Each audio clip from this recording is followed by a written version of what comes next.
देखो भाई, आज का टॉपिक है बेटा centre of mass calculation when A cavity is form. ठीक है ना। अभी कैविटी का मतलब हो गया खाली जगह। ठीक है, जब खाली जगह बनेगी, जैसे कुछ एग्जांपल हम इसमें कंसिडर करते हैं। इस सर्किल की रेडियस मान लो ए है, ठीक है, और इसमें से a/2 रेडियस का पोर्शन कट करके बाहर निकाल लिया जाता है। ठीक है ना, a/2 रेडियस कट करके बाहर निकाल ली जाती है। तो इस चीज़ को बोलते हैं कैविटी प्रॉब्लम। कैविटी प्रॉब्लम का मतलब ये हो गया कि खाली जगह हम बना रहे हैं, किसी बॉडी में हम खाली जगह क्रिएट कर रहे हैं। तो इसमें दो बॉडी आपको कंसिडर करनी है। ये है बॉडी नंबर 1, है ना, और ये खाली जगह को भी एक बॉडी एज्यूम करना है, बॉडी नंबर 2। ठीक है, जब दो बॉडी ऐड होती हैं, यहाँ पर ऐड नहीं हो रही है, यहाँ पर पहली बॉडी से दूसरी बॉडी को क्या किया जा रहा है, बाहर निकाला जा रहा है। उस केस में हमारा सेंटर ऑफ मास का फॉर्मूला क्या होता है बेटा, XUM आ जाता है M1, है ना, या A1 x1 minus A2 x2 upon A1 minus A2। ये A2 x2, A2 क्या होगा, ये होगा that area which is removed,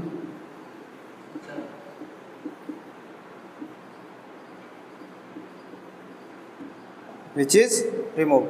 same वही फॉर्मूला है, लेकिन प्लस की जगह माइनस आ गया यहाँ पर। ठीक है, अब देखो इसमें कैसे करते हैं।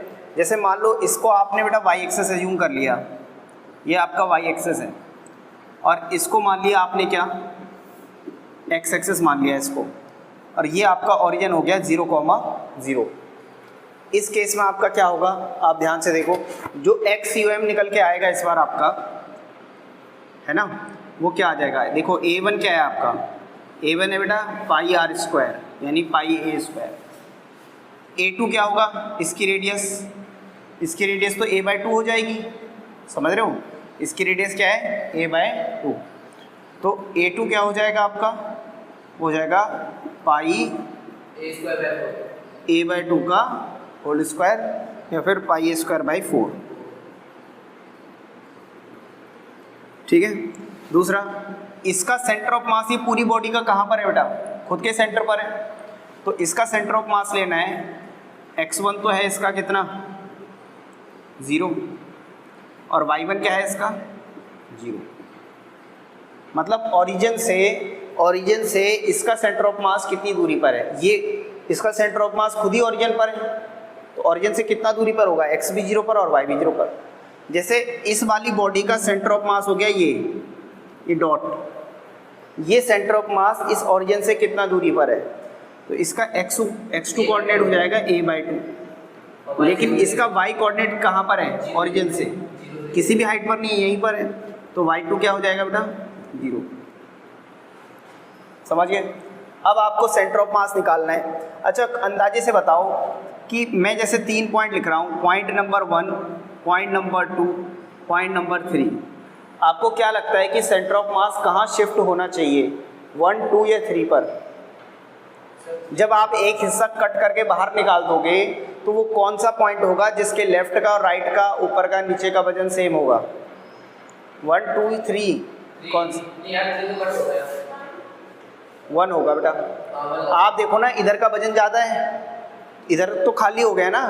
अगर कुछ नहीं था तो पहले 2 पर था सेंटर ऑफ मास पूरी बॉडी का, कुछ कट करके बाहर निकाल दिया तो ये शिफ्ट इधर हो जाएगा। यही हमें पता करना है कि ये कितना शिफ्ट हो जाएगा। ठीक है, तो इसको हम कैसे करते हैं कि जो नए सेंटर ऑफ मास है ना, यहाँ पर कहीं आएगा, मुझे नहीं पता ये कितना है, पर ये निकालते हैं तो XCOM निकल के आ जाएगा A1 x1, वही जो फॉर्मूला है, minus A2 x2 upon A1 minus A2। Plus कब लगाते हैं बेटा, जब दो बॉडी ऐड हो रही हो। माइनस कब करते हैं, जब एक बॉडी में से दूसरी बॉडी को बाहर निकालते हैं। तो यहाँ पर आपका आंसर जो आने वाला है, A1 है बेटा पाई r स्क्वायर इंटू x1 में ऑलरेडी बोल चुका हूँ आपको 0, A2 है बेटा पाई r स्क्वायर इंटू x2 क्या है बेटा, A2 वो रहा देखो पाई a²/4 इंटू x2 क्या है इसका a/2, साइन के साथ लेना है coordinate, upon A1 minus A2।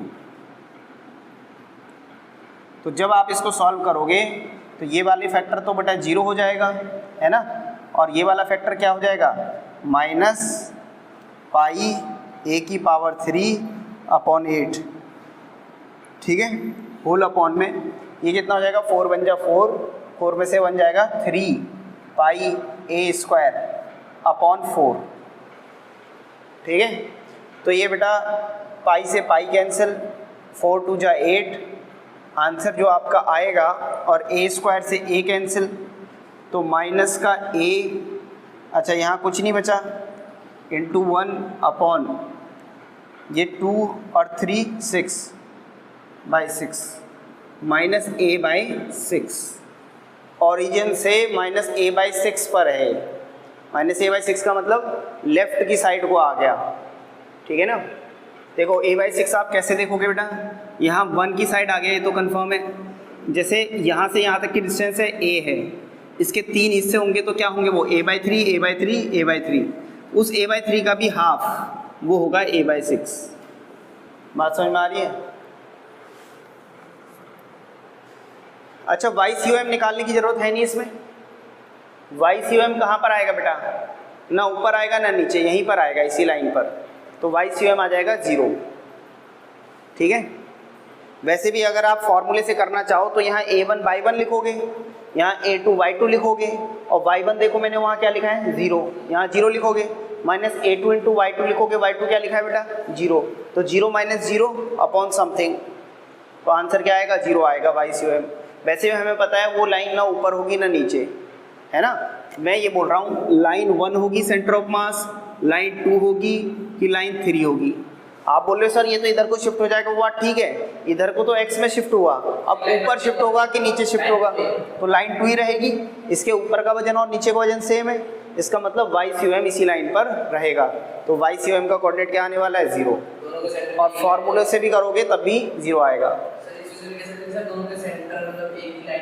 Minus a/6, 0 ये हो जाएगा सेंटर ऑफ मास।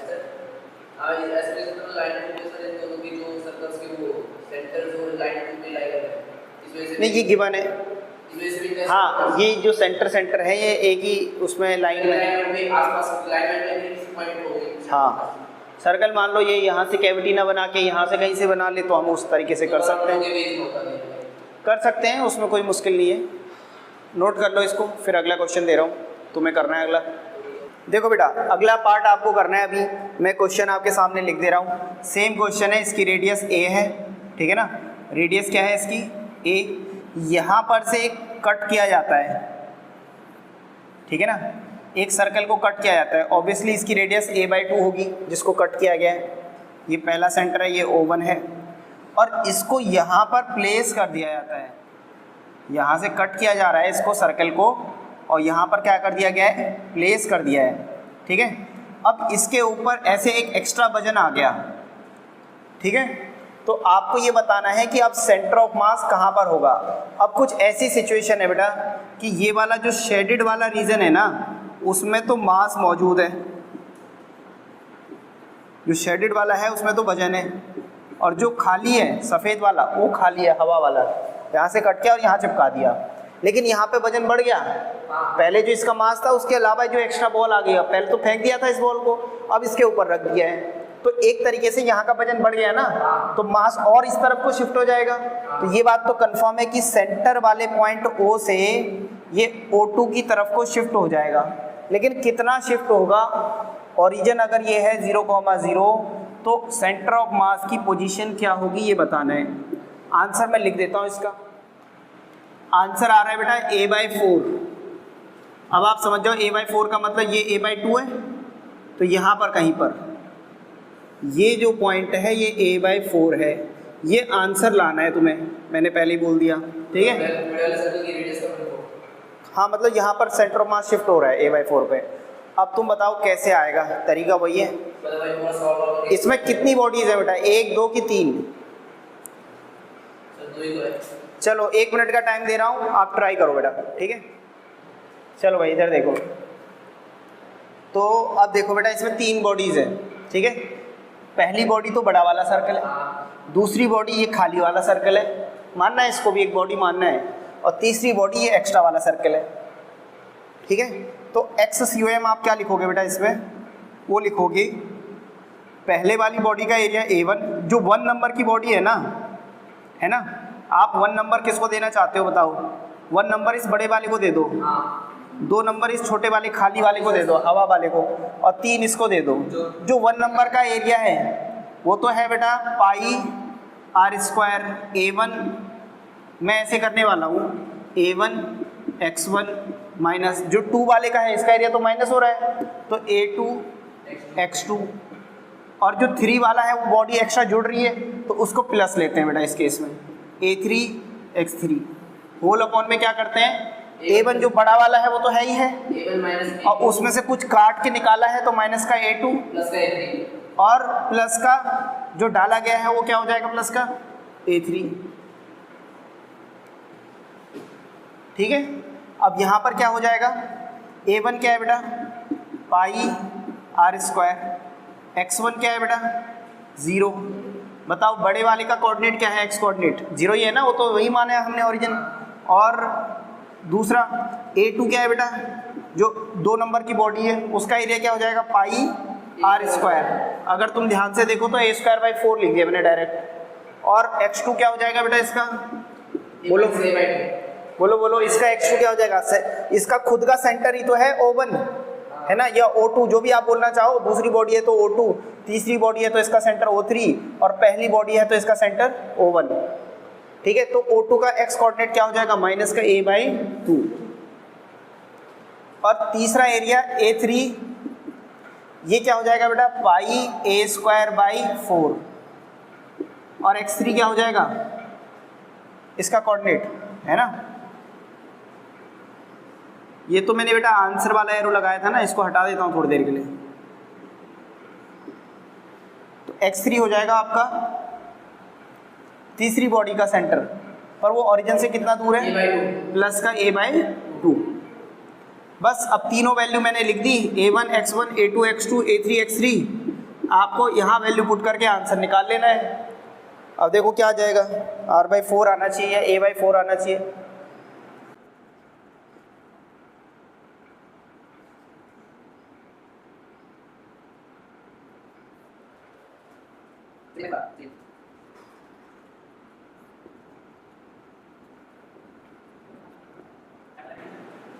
ये हो जाएगा बेटा पाई A की power 3 by 8 plus pi AQ by 8 upon pi A square. तो बेटा पाई से पाई कैंसिल हो जाएगा, आप देखो A स्क्वायर से A स्क्वायर कॉमन लेके कट जाएगा सर, वो बाई कटेगा A/8 प्लस A/8 बचेगा, समझ रहे हो, यानी कि 2A/8। तो इसका आंसर आ गया बेटा A/4। समझ गए। थर्ड क्वेश्चन करो बेटा आप ट्राई, देखता हूँ कैसे करते हो। ये एक पॉइंट है,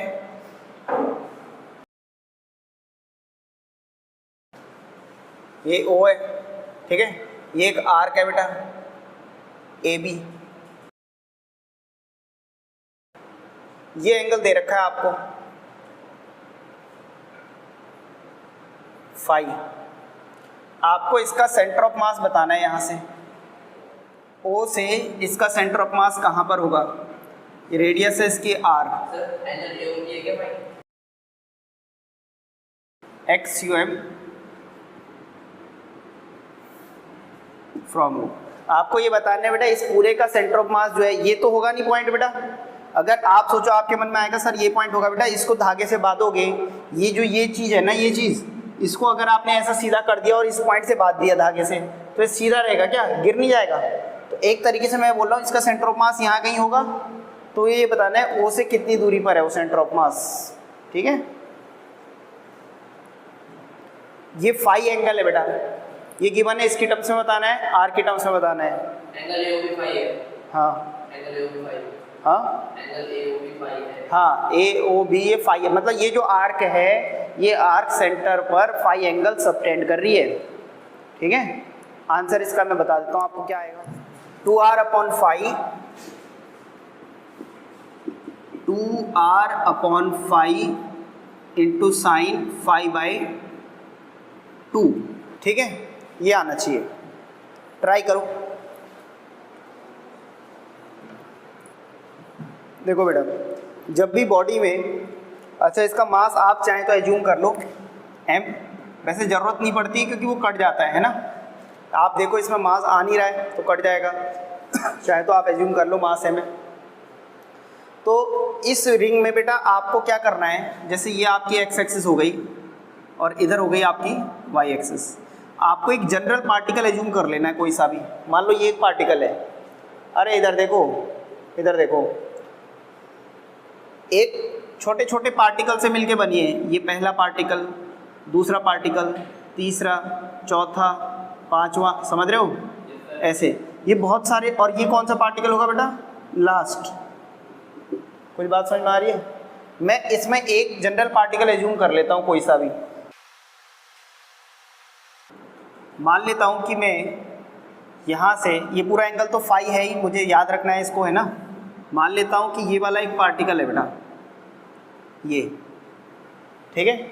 और इस पार्टिकल की जो लेंथ होती है बेटा dx, आप जानते हो ये क्या होती है बेटा, r d थीटा, क्योंकि इतना काम हम पहले कर चुके हैं। और ये रेडियस क्या है बेटा, r, रेडियस r है। और ये जो पार्टिकल है इसकी एंगुलर पोजीशन कहाँ पर है, यहाँ से थीटा एंगल पर। ये पार्टिकल कहाँ पर है बेटा, यहाँ से थीटा एंगल पर। और इसकी विड्थ कितनी हो जाएगी यहाँ से यहाँ तक, d थीटा, ठीक है ना। पार्टिकल जो विड्थ बनाएगा, यहाँ पर एंगल बनाएगा, सबटेंड करेगा, वो d थीटा है। तो यहाँ पर हमें क्या करना है कि इस पार्टिकल का जो मास होगा, मुझे दो चीज़ें बता दो बेटा। इस पार्टिकल का मास dm क्या होगा, ठीक है, dm। यहाँ पर सबसे पहले जब भी मैं dm पूछूं आपके माइंड में ये आना चाहिए कि जो मास है इसका, वो मास लेंथ में बटा हुआ है, एरिया में बटा हुआ है, कि वॉल्यूम में बटा हुआ है बेटा, किस में बटा हुआ है, लेंथ में, ठीक है। किस में डिस्ट्रीब्यूटेड है, लेंथ में। तो हम क्या करेंगे, dm बराबर mass upon total length into छोटे से पार्टिकल की लेंथ, यही करना चाहिए। तो यहाँ पर मास अपॉन लेंथ, अच्छा लेंथ क्या होगी इसकी, r फाई होगी या नहीं होगी, ये कैसे निकाला मैंने, आर्क की लेंथ क्या होती है बेटा, r थीटा, याद है ना, एंगल बराबर arc upon radius, angle equal to arc upon radius. तो एंगल है पूरा का पूरा फाई, आर्क है बेटा l अपॉन रेडियस क्या हो गई, r। तो यहाँ से l की वैल्यू को आप क्या लिख सकते हो बेटा, ये r यहाँ जाके क्रॉस मल्टीप्लाई हो जाएगा तो r फाई, तो वही लिखा है मैंने l की value r phi into dx। आप जानते हो, ये मैं पहले भी 2-3 लेक्चर में मैं कई बार आपको सिखा चुका हूँ कि dx कैसे आता है, तब वहाँ डिटेल में बात की थी, यहाँ डायरेक्ट यूज़ कर रहा हूँ फिर से वही। ये जो dx है बेटा, ये भी तो आर्क है, तो ये आर्क क्या हो जाता है, रेडियस इंटू एंगल। ये देखो रेडियस इंटू एंगल, तो रेडियस इंटू एंगल तो इस बार छोटा सा आएगा d थीटा, तो ये वाली आर्क आ जाएगी आपकी dx।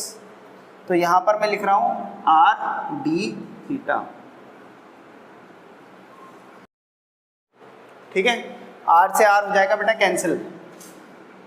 तो यहाँ पर दूसरी चीज़ ये बताओ, ये जो पार्टिकल है बेटा, इसका y कोऑर्डिनेट की मैं बात नहीं कर रहा हूँ, इसका x कोऑर्डिनेट क्या है बेटा, यहाँ से यहाँ तक की पोजीशन क्या है, ये लेंथ कितनी है। अगर ये r है, इस ट्रायंगल को देखो ना ध्यान से, ये r है, ये है परपेंडिकुलर, ये है बेस बेटा, तो ये बेस क्या हो जाएगा, r cos थीटा। समझ में आया, इस वाले ट्रायंगल में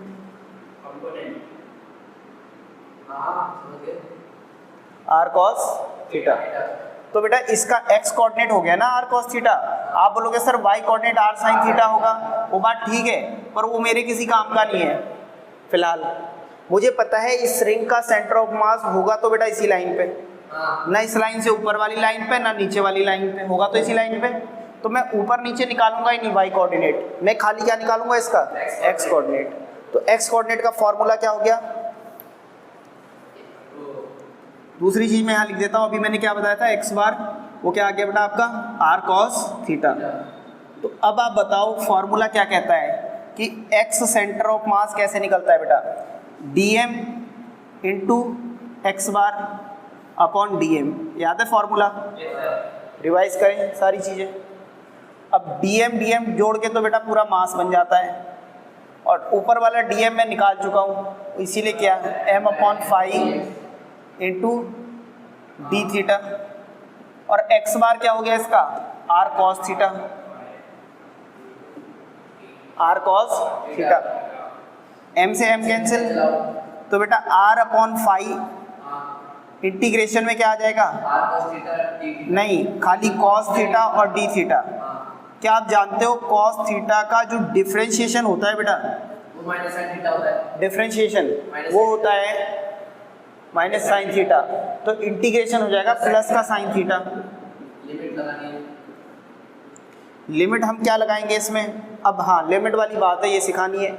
लिमिट क्या होगी बेटा, पहला पार्टिकल यहाँ से शुरू किया है मैंने, थीटा एंगल कहाँ से नापा है, यहाँ से नापा है ना, ये 0 नापा है, यहाँ से यहाँ तक थीटा की वैल्यू क्या होगी, 0 से लेकर के 5/2, लेकिन ये भी तो है फिर, है ना। तो कायदे में लिमिट क्या होनी चाहिए, अगर आप यहाँ पर पहला पार्टिकल मान लो और यहाँ पर कौन सा पार्टिकल मान लो, लास्ट वाला, तो बताओ पहला पार्टिकल कितने थीटा पर है, ये समझने वाली बात है। पहला पार्टिकल कहाँ पर है बेटा, थीटा पर है कि 5/2 पर है, 5/2 पर है, और लास्ट पार्टिकल कहाँ पर है, -5/2। अगर एंगल आप ऐसे मेजर करते हो एंटी क्लॉकवाइज, अगर ऊपर का एंगल प्लस का 60 डिग्री तो नीचे का एंगल माइनस का 60 डिग्री, ठीक है ना। ये जो भी आप लेना चाहें, मान लो ये वाली, ये पहला पार्टिकल मानना चाहो आप इसको फर्स्ट मान लो, और रॉड का आखिरी पार्टिकल कहाँ पर है बेटा, यहाँ पर। आप ऐसे कोई एज्यूम करना चाहें तो इसमें भी कोई दिक्कत नहीं है, पहला पार्टिकल यहाँ है और लास्ट यहाँ है। जो पहला पार्टिकल है उसकी लोकेशन कहाँ पर है बेटा, थीटा इक्वल टू -5/2 पर, और जो आखिरी पार्टिकल है उसके लिए थीटा क्या हो गया बेटा, प्लस का 5/2। तो हम यहाँ लिमिट रखते हैं थीटा बराबर -5/2 से, सॉरी पाई नहीं है, -5/2 से थीटा इक्वल टू +5/2, ये लिमिट है। अगर आप इसको सॉल्व करते हो तो लिमिट क्या आ जाएगी बेटा, r/5 साइन 5/2, अपर लिमिट रखिए एक बार, माइनस साइन माइनस का 5/2, और साइन माइनस थीटा आप जानते हो बेटा क्या होता है, साइन माइनस थीटा क्या होता है, माइनस का साइन थीटा, क्योंकि sine minus theta 4th quadrant में चला गया एंगल, और 4th क्वाड्रेंट में साइन नेगेटिव का होता है, तो माइनस वो बाहर आ जाएगा, तो ये भी प्लस बन जाएगा और ये भी प्लस, माइनस बाहर ले आया। थोड़ी सी ट्रिग्नोमेट्री ये पता होनी चाहिए। और उसके बाद साइन 5/2 प्लस साइन 5/2 क्या बनने वाला है बेटा, 2 साइन 5/2, 2 टाइम्स हो गया ना, कोई चीज़ 2 बार रिपीट हो रही है, तो उसको आप क्या लिखोगे बेटा, 2r/5, वो 2 बाहर आ जाएगा, 2r/5 साइन 5/2, यही आंसर आ जाएगा, नहीं आ जाएगा, ये देखो, इसको आप नोट कर लो। अगर आपको लिमिट में डाउट आ रहा है तो मैं एक्सप्लेन कर दूंगा, नोट कर लो।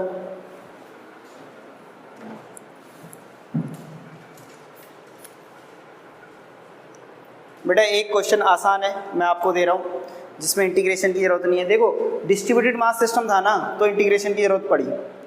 जब ये डिस्क्रीट मास होगा तो आपको इंटीग्रेशन की जरूरत नहीं पड़ेगी, वो आसान होता है।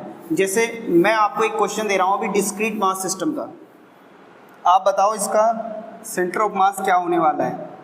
पहले तो ये बताओ इसमें हुआ क्या है, क्या लगता है तुम्हें क्या हुआ है इस डायग्राम में।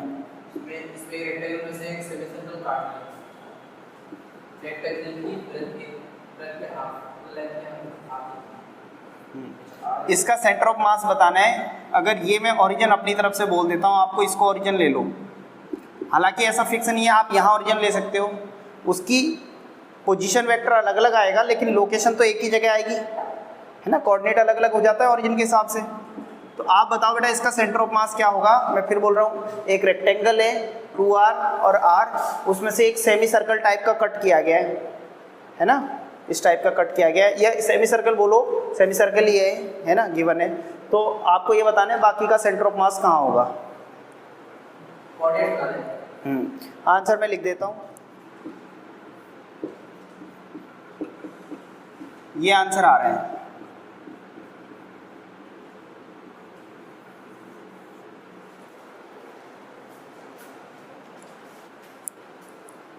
तो ये क्वेश्चन आपके होमवर्क के लिए मैं दे रहा हूँ, ठीक है। करेंगे कैसे बेटा इसको, ये पहले तो पूरे को रेक्टेंगल मान लो, ठीक है, रेक्टेंगल बॉडी है, और इसको रेक्टेंगल को पहली बॉडी मानो, इसका A1 निकाल लो आप। A1 क्या होता है बेटा, A1 क्या होता है बोलो, चलो मैं करके बता देता हूँ थोड़ा सा आपको। 2r into are, 2r square आ गया। और इसका बेटा x1 क्या होगा बेटा, r/2। बोलो कैसे लिखा है, यहाँ पर होगा ना रेक्टेंगल का तो सेंटर ऑफ मास अपने सेंटर पे होता है, समझे। तो ओरिजिन से कितना, r/2 पर। अच्छा A2 क्या चीज़ है, ये सेमी सर्कल है एक तरीके से, तो इसका क्या हो जाएगा बेटा, सेमी सर्कल का ये हो जाएगा पाई r²/2। और x2 क्या हो जाएगा बेटा इसका खुद का। क्या तुम्हें अब ये बताओ, ये डिस्क है कि सर्कल है। पहली बात तो ये जो रेक्टेंगल था ये पूरी जगह भर रखी थी ना, इसने रेक्टेंगल ने पूरी जगह भर रखी थी, तो जो काटा गया होगा, काट के जो अलग निकला होगा बेटा, वो डिस्क निकला होगा कि रिंग निकला होगा, क्या निकला होगा, डिस्क ही तो निकली होगी, क्योंकि रेक्टेंगल सॉलिड था। तो डिस्क का सेंटर ऑफ मास कहाँ पर होता है, बोलो बोलो बोलो। रिंग का था बेटा 2r/पाई और डिस्क का था 4r/3 पाई। डिस्क का क्या था, यहाँ से 4r/3 पाई पर r का मतलब इसकी रेडियस, डिस्क की रेडियस स्मॉल r है ना, कुछ ऐसा था। तो बेटा आपने अब फॉर्मूला लगा के ट्राई करना है, ठीक है। चलो बाकी कल देखते हैं, अगर नहीं होता है तो पूछना।